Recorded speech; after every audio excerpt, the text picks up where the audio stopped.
They came here as enemies of the United States, but they left as friends. During World War II, hundreds of thousands of German prisoners were brought to the U.S. In some cases, they were put to work and formed bonds in their communities. Bonds revealed in a trove of newly released letters. NBC's Mark Potter has our report from Tennessee.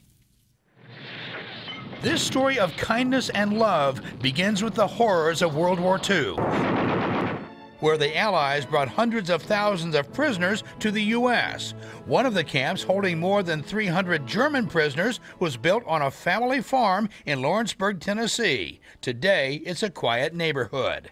This was the area where the tents were located, and there would have been a barbed wire fence around them with the towers. The biggest historical treasure from that era was found decades later in the farm owner's house by Lynn Pettis in her great-aunt's closet. I looked down, and there was a cornflakes box full of more than 350 letters of gratitude from the German POWs and their families to the Striblings and the Brocks, the Americans who cared for them at the camp on their land. Everybody wrote telling them how thankful they were for the kind treatment of their loved one. For 2 years, the Germans worked the land with the Americans, who fed and clothed them. They became normal people to them as opposed to enemies.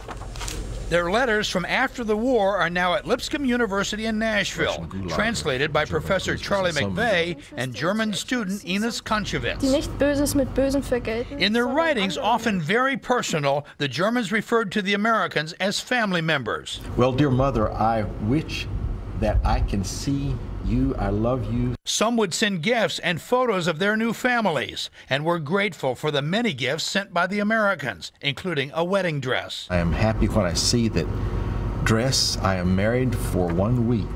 It renews your faith in mankind in a world like we live in today, that this could happen even in the worst of circumstances.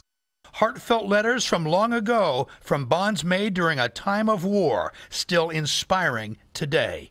Mark Potter, NBC News, Lawrenceburg, Tennessee. Hey, NBC News fans, thanks for checking out our YouTube channel. Subscribe by clicking on that button down here, and then click on any of the videos over here to watch the latest interviews, show highlights, and digital exclusives. Thanks for watching.